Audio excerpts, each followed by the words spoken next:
ஆன்மீக அன்பர்கள் அனைவருக்கும் அன்பான வணக்கம். மார்கழி மாதத்தினுடைய 2வது நாள் திருப்பாவை பாசுரம் பற்றிய சிந்தனை இந்த பதிவில் பார்க்கலாம். சென்ற பதிவில் முதல் பாவை பாசுரம் பார்த்தோம். இந்த பதிவில் 2வது பாவை பாசுரம் பார்ப்போம். வாங்க. இந்த 2வது நாள் பாசுரத்தில் ஆண்டாள் நாச்சியார் என்ன சொல்லியிருக்கிறார் அப்படிங்கிறத நாம் இந்த பதிவில் பார்க்க இருக்கிறோம். பொதுவாக ஒரு விரதம் அப்படின்னு நம்ம எடுத்துக்கொண்டால் அதை எப்படி கடைப்பிடிக்கணும், எந்த மாதிரி கடைப்பிடிக்கக்கூடாது என்ற அந்த நியதிகளை நமக்கு பெரியோர் இருக்காங்க, அவங்க சொல்லியிருப்பாங்க, சொல்லி கொடுத்துருப்பாங்க இல்லையா? அப்படி நமக்கு அந்த நியதியை தெளிவாக சொல்லித்தரக்கூடிய பதிகம் அப்படின்னா அது இந்த 2வது திருப்பாவை பாசுரம் பதிகம், ஆண்டாள் நாச்சியார் அருளி செய்தது. இந்த நோன்பு எப்படி இருக்கணும் அப்படின்னு ஆரம்பிக்கிறார் ஆண்டாள் நாச்சியார். முதலில் இந்த பாசுரம் என்ன அப்படிங்கிறத பார்த்துட்டு அப்புறம் அதனுடைய சிறப்பை பார்ப்போம்.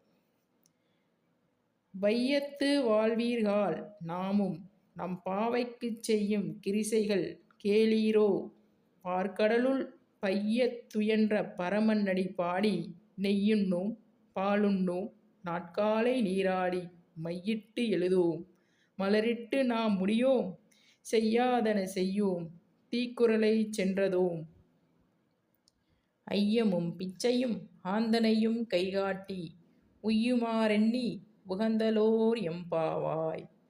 அதாவது இந்த பாசுரத்தின் முதல் 2 வரிகளில் ஆண்டாள் நாச்சியார் என்ன சொல்ல வருகிறார் அப்படின்னா, வையத்து வாழ்வீர்கள் நாமும் நம் பாவைக்கு செய்யும் கிரிசைகள் கேளீரோ. இந்த பார்க்கடலுள், அதாவது இந்த உலகத்தில் வாழக்கூடிய எல்லாரையும் பொதுவாக இந்த பாசுரத்தின் உள்ளே கொண்டு வராரு ஆண்டாள் நாச்சியார். நாம் எல்லோரும் செய்யக்கூடிய ஒரு முக்கியமான காரியம் கண்ணனை வேண்டி நோன்பு இருத்தல்.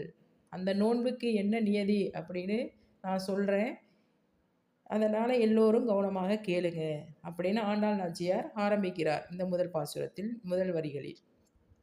பார்க்கடலில் பையத்துயன்ற பரமனடி பாடி நெய்யுண்ணோம் பாலுண்ணோம் நாட்காலை நீராடி மையிட்டு எழுதோம் மலரிட்டு நாம் முடியோம் செய்யாதன செய்யோம் தீக்குறளை சென்றதோம். இந்த வரிகளில் ஆண்டாள் நாச்சியார் அத்தனை நியதிகளையும் நமக்கு சொல்லியிருக்கிறார்.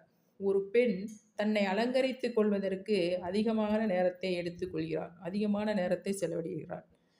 அதாவது சின்ன பொண்ணாக இருக்கும் வரை தன்னை அலங்கரித்து கொள்ள அதிக நேரம் எடுத்துக்கொள்வார். அதுவே ஒரு குழந்தைக்கு அம்மா ஆன பிறகு அந்த குழந்தையை பார்ப்பதற்கே அவள் நேரத்தை எடுத்துக்கொள்வாளே தவிர தன்னை கவனிப்பதில் அவருக்கு நேரம் இருக்காது. இப்படி ஒரு பெண் தன்னுடைய இளமை பருவத்திலேயே தன்னை அலங்கரித்து கொள்வதற்கு அதிக நேரம் எடுத்துக்கொள்வாள்.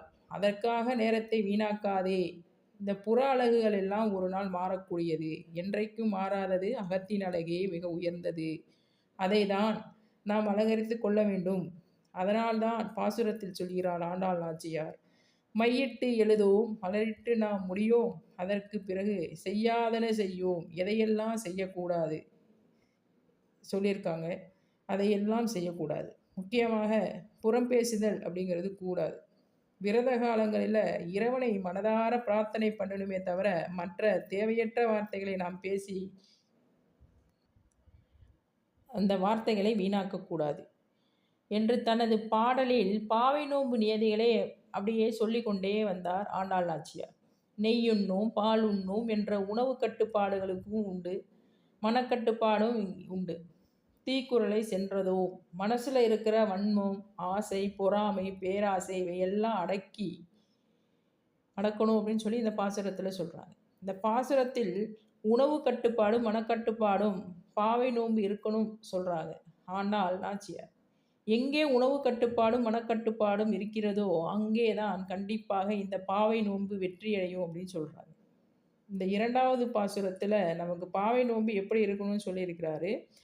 அடுத்த வரியில் பாருங்க, ஐயமும் பிச்சையும் ஆந்தனையும் கைகாட்டி உய்யுமாறெண்ணி உகந்ததோர் எம்பாவாய். அதாவது இந்த பாவை நோன்பு இருப்பவர்கள் இல்லாதவர்களுக்கும் ஞானியர்களுக்கும் நாம் தர்மம் செய்து இறைவனை வழங்கணுமோ. ஆனால் தர்மம் இறைவனுக்கே செய்யும் தர்மமாக கருதப்படும். அந்த மாதிரி செய்கிறோம் அப்படின்னா அந்த தர்மம் இறைவனுக்கே செய்யும் தர்மமாக கருதப்படும்னு சொல்கிறாங்க இந்த நோன்புல. ஆகவே நோன்பு காலங்களில் தர்மம் என்பதை கடைபிடித்து அதர்ம விஷயங்களை ஒதுக்கிவிட்டு வாழ்ந்தோமையானால் இந்த பாவை நோன்பு விரதம் முழுமையாக வெற்றி பெறும், முழுமையாக பூர்த்தி அடையும் அப்படின்னு சொல்கிறாங்க ஆண்டாள் நாச்சியார். இதை தான் ஆண்டாள் நாச்சியார் 2வது பாசுரத்தில் நமக்கு அற்புதமாக விளக்கியிருக்கிறார்.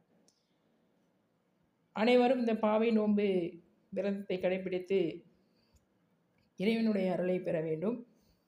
அனைவருக்கும் இந்த பதிவு பிடித்திருக்கும் வகையில் மற்றொரு பதிவில் சந்திக்கும் வரை உங்களுக்கு நன்றி மற்றும் வணக்கம் கூறி, இதுவரை இந்த ஆன்மீக பதிவு யூடியூப் சேனலை சப்ஸ்கிரைப் பண்ணலை அப்படின்னா பண்ணிக்கங்க. நன்றி, வணக்கம்.